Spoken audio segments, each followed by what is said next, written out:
Assalamu alaikum everyone. This is Umar Numan and this is Baithak episode 2. And first of all, Jazakallah for showing that much love to the first podcast. I did not think the amount of people who watch my videos and the amount of people who listen to my podcast are going to be the same. Like, and somehow a similar amount of people have watched it, and it's faster because I don't know what it is. I think it was just mainly curiosity as to what kind of podcast did Umar make. But अब दूध का दूध पानी का पानी is gonna come from the second one. And honestly, as I stated before, it's not really because of how many people watch it or listen to it, because my podcast is not just, it's not something gay. Oh, I'm doing it for, let's just not name it as me. Let's just say, why do people do things? Mainly people do things because of like money, not getting that. Mainly people do things for like fame. An intellectual podcast which is just done in English is not going to do much in Pakistan. So there's no fame involved in it. Thirdly, I don't market it as much, so I don't think it's going to do anything besides that. But the podcast that I'm trying to do is to teach someone something. And it doesn't matter how many people learn from it or how many people listen to it. And the reason being is because it's completely arithmetical. And I'll explain how and what I mean. Let's say for the sake of argument, a single person, let's say Ahmed. Ahmed knows 1,000 people in his entire lifetime, okay? So Ahmed, apni puri zindagi mein, he's known 1,000 people. And it's obviously going to be more than that, because Ahmed, if he's lived like, let's say for the sake of argument, let's say he's lived for 60 years, he's going to know a lot more people than just 1,000 people in his entire lifespan. So if he's known 1,000 people, then those 1,000 people have known more 1,000 people, and then 1,000 people and 1,000 people and 1,000 people. So you're just one person away, arithmetically and technically, you're just one person away from 1,000,000 people. And you're two people away from 1,000,000,000 people. So you cannot alienate, or you cannot take this lightly, that if your message gets across even one person, then technically it's getting around across 1,000,000 people. And if your message gets across two people, then technically it's getting across 1,000,000,000 people. Obviously, that's not going to be the case, but let's say if it's not even 1,000,000, even though the figures say that it should be, but even let's say if it isn't, even if it's changing one person's life, I think that's an amazing outcome. So we're going to talk about a bunch of topics, and it's going to feel like I'm meandering off and I'm wandering off, and like none of these topics are related to each other. But if you listen closely and if you try to let me make a case, because essentially what podcast I'm doing is just I'm taking a topic that I see there's a problem in society related to this topic. So I sit down, I read, I listen to podcasts, I listen to lectures, I listen to interviews, I read upon it and read articles and list down facts for that specific topic and try to make a case and try to see what it is, why it is the way it is. That's why literally if मेरे सामने मेरी 2-3 books खुल के रखी हुई हैं, और literally ये पूरा मैंने भर के रखा हुआ है of just a case I made for this podcast. So I hope you guys enjoy this. Not enjoy, but learn something out of it, and let's go. Okay, so yesterday the 1975 came out with a new song, and it's called If You're Too Shy Then Let Me Know. And Matt Healy was on the radio, and he was giving an interview. और उस interview के अंदर what he says is one thing that's extremely profound, and which I thought is very important for me to share, which is going to relate to the other point that I'm trying to bring. He said that he hates it, and I hate it as well. When he said it, I realized, oh, I hate it as well. But now he's put it into words. So what he said was, I hate it when people or artists in general bring themselves down like अपने आप को in a modest way or whatever कि oh they even though they're a big deal they just don't pretend that they're a big deal. And I also hate it when artists say, even though they're a big deal, they try to tell other people that they are a big deal in the clothes they wear or in the life. And not in the life they live, but by their own words and expression, which I do not like. And even he hates it. So, artists and people, really, in general, anyone, you need to realize that you are good at a few things. You are good at a few things, and you're also bad at a few things. And that's the same case with me. I know I'm good at a few things, and people actually like those few things. Like, कि मतलब I know I'm good at telling stories, and I know my YouTube thing, people like it. And I know it. मतलब, लेकिन I'm not going to go in someone's face and say I'm good at it and I'm the best at it. I'm not going to do that. That's just extremely narcissistic. But I know it. And I think a bit of self-realization is extremely important for someone to, progress in life. So, and this is what I was trying to bring it up to. Like, this story that I told you is going to relate to another topic, and then that story is going to relate to another topic. बहुत ही कोई fit किस्म की structure की हुई है, इंशाल्लाह अच्छी गुजरेगी ये पॉडकास्ट. तो once you realize that you're good at something and people actually like it, or even if people don't like it, you like doing it, then work on that. I see so many, YouTubers and content creators in general. Let's just talk about the content creator wala atmosphere for a while. People for a while. कि वो किस किस्म के लोग होते हैं. So I've seen so many content creators that just try to do everything. I'm not going to take anyone's name, and I think it's a bad thing, but I'm not going to say it. मतलब तुम just do what you want, ठीक है? Honestly, do whatever you want. There are a lot of people that I follow, that I know of, who attempt to do literally everything while they're making content.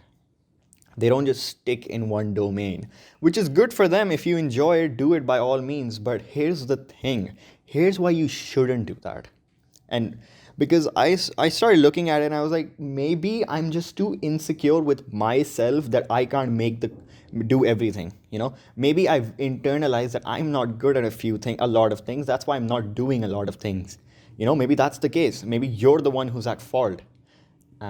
But I entertained that thought for a really long time, and I realized, no, that's not the case. That's not really what it is. What it really is a sign of immaturity. And I'll tell you how. Everyone who gets triggered. Like, if you're one of those people, I'm not saying you're immature. I'm just saying, let me make my case. So one of the biggest,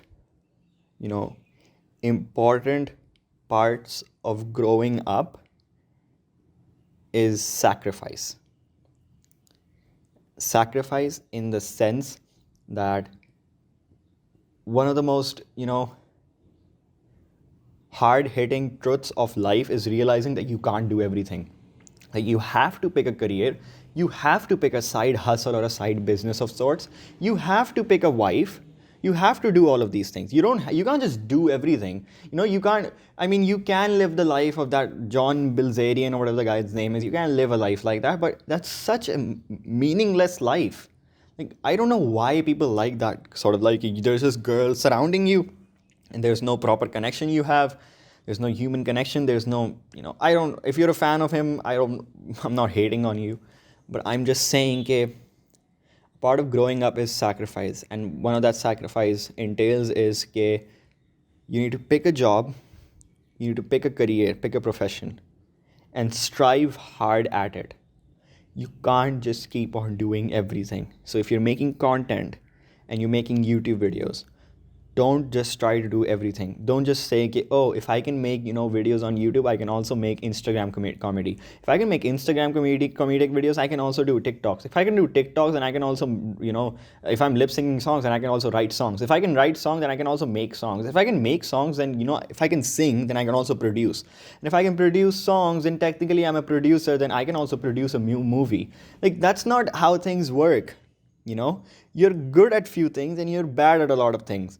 And the things you're good at, You're not just good at them because you just went about and you were just like, oh मैं बस इसमें अच्छा हूँ, and you were, this was just a God-given privilege you have. No, anyone who's good at something doesn't is not someone who just started doing it and was just good at it. Someone who's good at something is always someone who's put in 10,000 hours of work into it to become an expert in it. You think doctors are just become doctors on the go? No, there's 10, 15 years of work behind it. If you're a good doctor worth your salt, then it's going to take at least 10 years. If you're a good engineer worth your salt, then it's going to take like a lot of field work and, a lot of hard work that's going to go into it in order for you to become an engineer. If you're a lawyer, you're not just a good lawyer just because some school or some school or professor says you are. You're a good lawyer if you won a lot of cases and you people can rely on you, you know. And one of that what that entails is that you had something you wanted to do and you started refining it, and there's a lot of curation that goes along in it. Similarly with my videos, like I'm going to relate it back to me because I think that's what's gonna make sense to people. मैं इतनी बड़ी बड़ी चीज़ों की एकदम से बातें कर देता हूँ, डॉक्टर्स लॉयर इंजीनियर्स के लिए आता हूँ, मैं अपनी बात कर लेता हूँ. मैं I am just 20-year-old making YouTube videos. People think it's so easy when I make videos. He just seats down and records and that's it. You just see a 7-8 minute long video. You don't know the effort that goes behind it. You don't know the thought process that goes behind a video. You don't know that. आपको दिखता नहीं है वो. So I know, if you think that I'm good at telling stories, yes, I am good at telling stories, and I realize that. But there was a lot of curation that took place. I sit down, I record a video, and I don't just record it. I have the video planned a week before, and it's playing in my head constantly. So I write it down, and there's a lot of curation that goes along with it. Okay, अब इसके अंदर मैं ऐसे कर सकता हूँ. Even though it's a completely genuine story, I'm not saying that stories aren't genuine. I'm just saying the way you have to say it, it's not easy for it to be engaging. So if you're telling a story for 10 minutes long, and it's a YouTube where predominantly what you have to do is retain people's attention, then it's not an easy job. It's not an easy job. Similarly with podcasts, I know I can like speak, मैं अच्छी अंग्रेजी बोल लेता हूँ. It doesn't mean कि I can just, if you, अगर आपको अच्छी अंग्रेजी बोलना आती है इसका मतलब थोड़ी आप पॉडकास्ट शुरू कर दें. You know, अगर आपको थोड़ा रीडिंग करते हैं इसका मतलब थोड़ी आप कोई मतलब एनालिस्ट बन जाए. ऐसा नहीं होता. So one of the biggest parts of growing up is sacrificing and picking your sacrifice and bearing it. And bearing it. Keep that in mind. Which brings me to my other point. Once you pick a sacrifice, once you pick something to do, then there's a lot of hard work and mushkilat that goes along with it. And people have the tendency at this point to call themselves a victim. Now let's talk about victimization and that culture. Okay, so let's talk about victim culture. And before I start, I know this is a very, sensitive topic, and I might end up offending someone, and people are just gonna say, you don't know what people go through. You don't know that. I obviously don't know what people go through, but I know what I've went through, and I know what I've read online, and the people whose studies I've read, I know what they went through in a way, or written theories about them. I've read about those. So मैं कोई किसी की something that people went through, मैं उसको कोई alienate नहीं कर रहा, या फिर मैं उसको disregard नहीं कर रहा, और मैं उसको कोई lightly नहीं ले रहा. I'm just trying to make a case, and because literally that's what my podcast is. It's just me figuring things out. Okay, so the first question that arises about victim culture. Victim culture is के मतलब, oh, the world is just,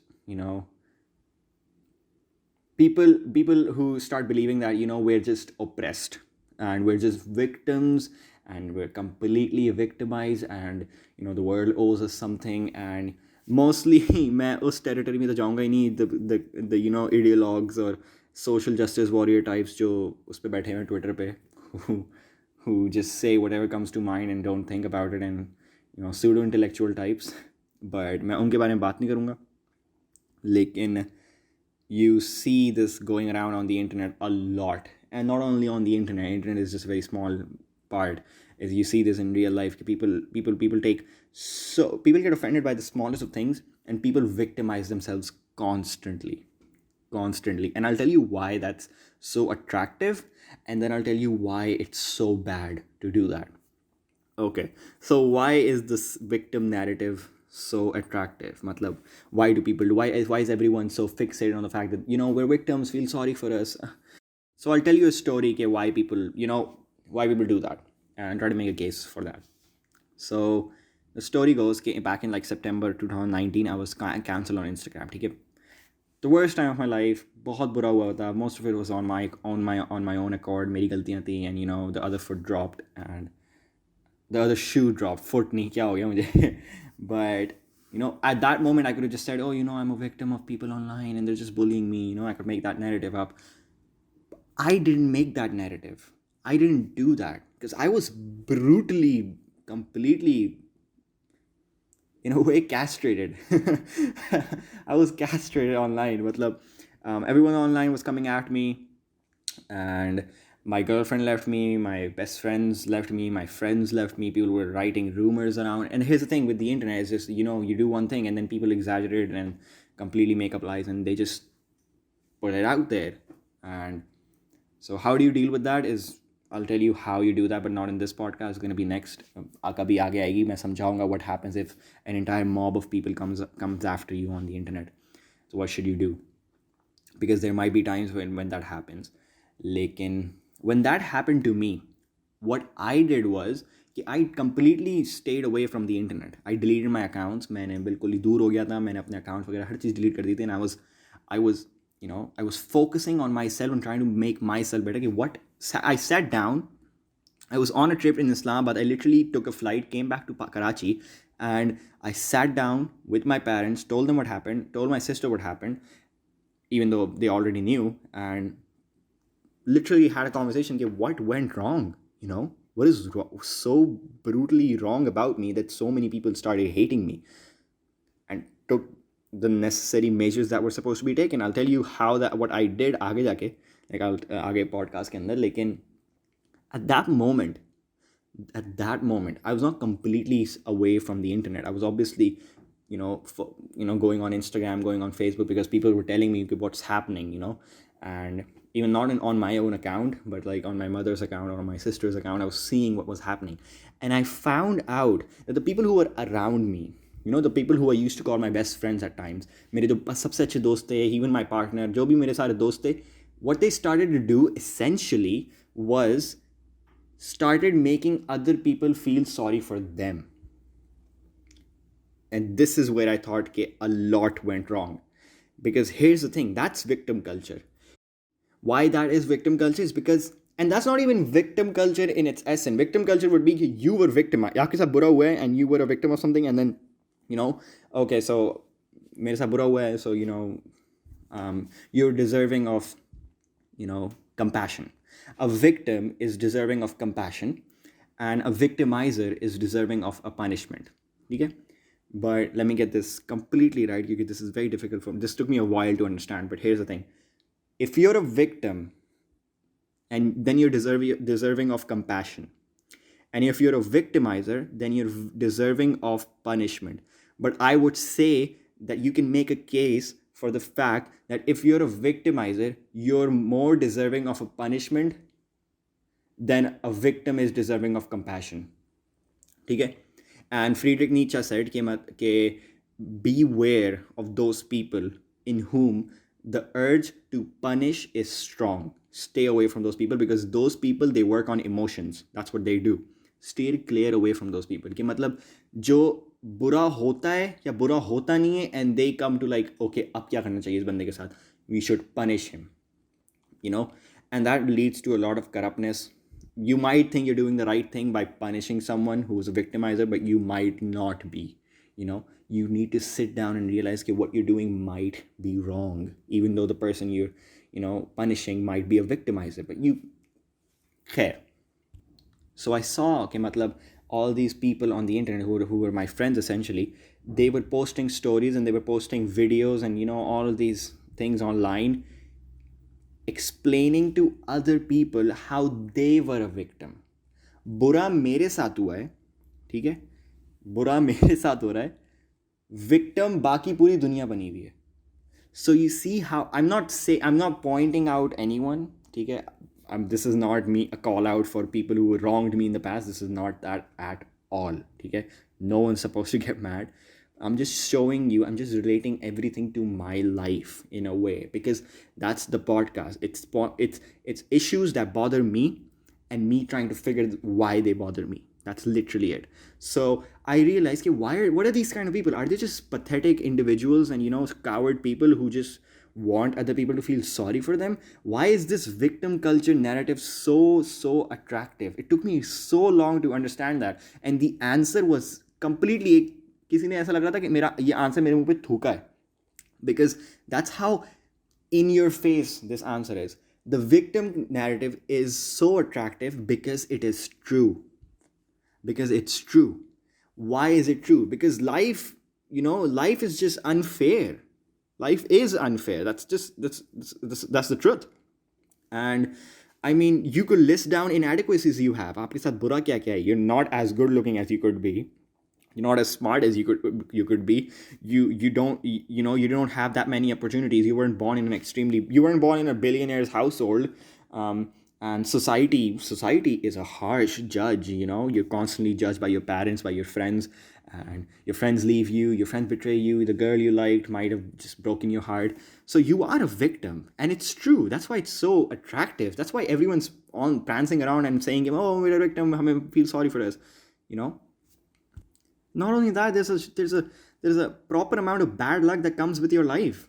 You need to understand, if you're a victim, yes, fucking yes, you are a victim. But then again, to think of yourself as a victim is perfectly fine. But the problem is that it's not helpful, and it's dangerous. Because once you start understanding that you're a victim of something, once you start internalizing the fact that you were wronged, and you are wronged based on the fact that you didn't do anything. And I mean, most of the things that you do, you end up, most of the times that when you're a victim, it's because of your own inadequacies. It's because of your own mistakes. But a lot of the times it's just sheer dumb bad luck. And so now that we've internalized that you're a victim, but you should also realize that you're also a victimizer. Now, how is that possible? You're a victimizer because, listen to this. You're literally at home currently, or wherever you are. You're listening to a podcast which is essentially intellectual. It's in English, and you're sitting in your room, and you probably like, अगर आपका रोज़ा है तो आप AC में बैठ के ये सुन रहे होंगे, या अगर AC में बैठ के सुन रहे हो, you're probably in a house listening to this. You're quarantined in a house. You have a family. And you understand English, you went to school, you had friends, you live in a house which is the roof isn't collapsing because the engineers who built your house weren't corrupt. So if this is how you're a victimizer, because this is your unearned privilege, what did you do to get all of that? What did you do? What did you do? You were born in this household, you were born to your parents. So technically you're a victimizer because you're living this lavish life even though you don't deserve it. Okay? So if you make the case that you are getting brutally eviscerated, whatever those words are, whatever that word is, you're getting brutally eviscerated because for no reason, then you're also being blessed for no reason. And every single one of us is an undeserving beneficiary of a certain amount of privilege. And there's a word for that. I went deep into this. There's a word for that as well. And it's called thrownness. And it was conceptualized by this German existential analyst, and his name is Martin Heidegger, one of those.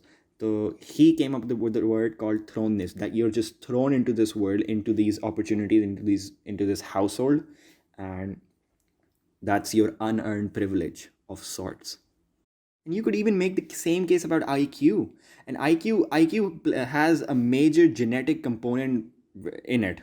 If you have a high IQ, then it's mostly because it was handed down to you by your parents. It was in your genes. And IQ is the best predictor of future socio-economic success. So how brilliantly you do in society, and how brilliantly you do to benefit the economy, and how successful you are in the future, an IQ is the best predictor of that.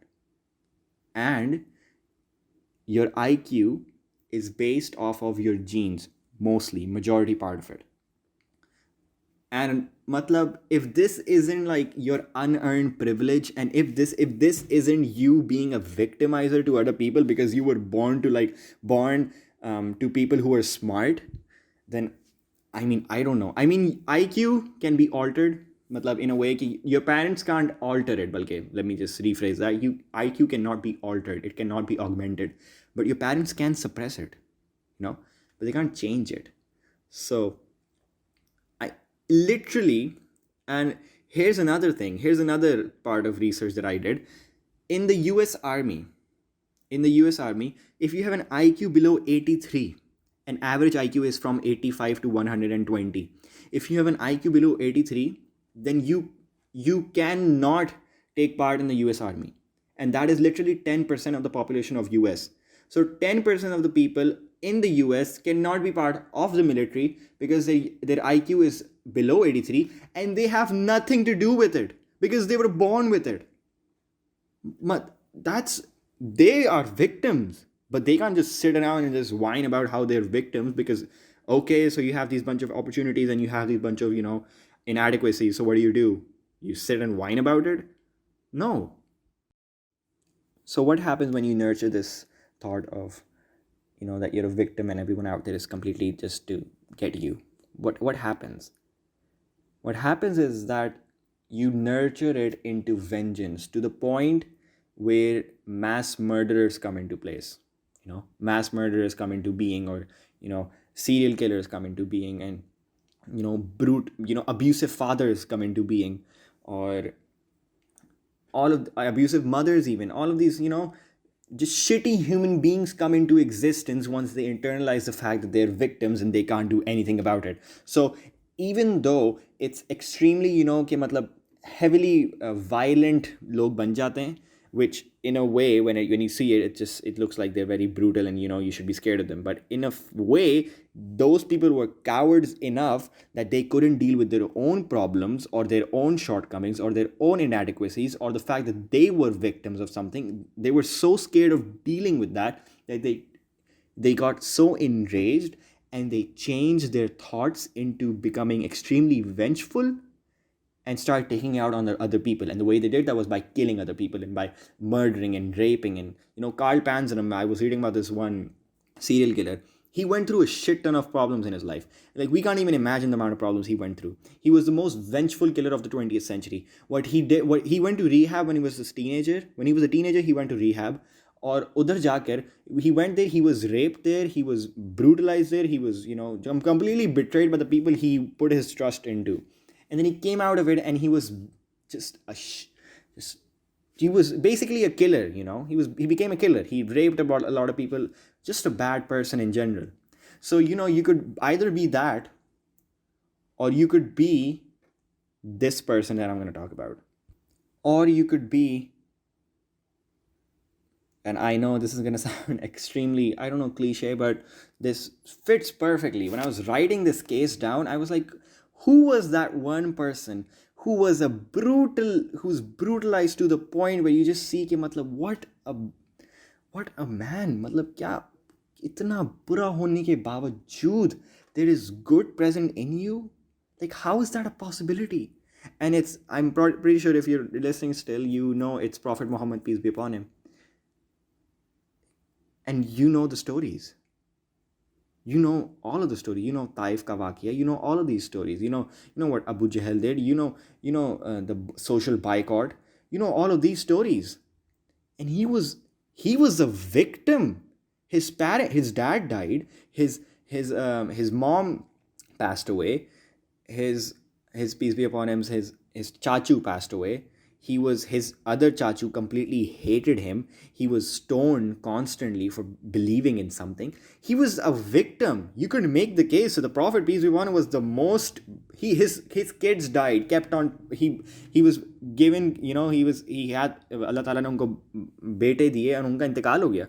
And मतलब क्या कुछ नहीं देखा हुजूर ने अपनी जिंदगी के अंदर.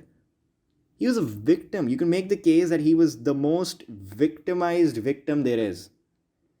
But then again, people like the Prophet have the power, have this, moral power to just come out of it even more stronger and better and show other people that, you know, there is still life.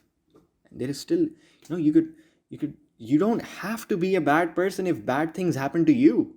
I think even Nietzsche said this once, okay, distress, whether psychic or physical or intellectual, should not lead to nihilism. Should not. So, and the easiest way of seeing that, मतलब Prophet Muhammad peace be upon him, all these stories are completely true, factual, and Quran पाक के अंदर लिखी हुई हैं, अहादीस के अंदर लिखी हुई हैं, तो ये सारी stories true हैं, सच्ची हैं, and this is our belief, this is our faith, we need to believe in this. But how do we see this in real life, in real time? How do we see this take place? Here's the thing. This is how you do it. Let's say let's say there's a father who abuses his child, or let's say there's a parent who abuses their child, and he has three kids. Okay? So a father has three kids, he abuses all three of them. Then those kids have three kids, three kids, three kids. They abuse all of them. Then those kids have three kids, three kids, three kids. So essentially what's happening is that there are three abusers in the first generation, 9 abusers in the second generation, 27 in the third, 81 in the fourth, and so on. And then after 20 generations, more than 10 billion people would have suffered childhood abuse. But that's not the case, because there are strong enough people who do not let what happened to them define how they treat other people. So how do you steer clear away from the victim, narrative? When something bad happens to you, doesn't matter if it's fair or if it's unfair, or does that shouldn't be your concern. That should be your concern, but that should not be your primary concern. What your primary concern should be, what should I do now? Should I nurture this hatred that I have for whatever happened to me or whoever did this to me to the point of vengeance where I become, Karl Panzram? Or should I take this opportunity to become a better person, to come out of it, and then turn into, a person like the Prophet? Obviously, you're not going to become a prophet, but you could strive to become somewhat like him. And even if you're somewhat like him, that's a win. So, and this is just life, things you work for, they break apart. People you put trust into, they break it. People who you thought were going to be there for you, they aren't. People betray you. It's bad things happen. You put a lot of work into something, it doesn't work out. So what do? You sit and whine about it? No, you sit and take the proper measures to fix it. And that's how you should live life. You should not be a victim. Of course you're a victim. You should strive to become better, not worse. This turned into extremely motivational, and not it. I literally I literally had another topic that I wanted to do, but this victim thing, it's so much. I put like so much thought into this, and I feel like I've just skimmed over the top. मतलब बस मैंने ऊपर से इसको हाथ लगाया. I haven't gone deep into it, even though it's been like a 30-minute podcast. I think I'm gonna need another podcast to even further think about this and formulate this precisely. Okay, so I think this is it for this one. I hope you guys enjoyed it.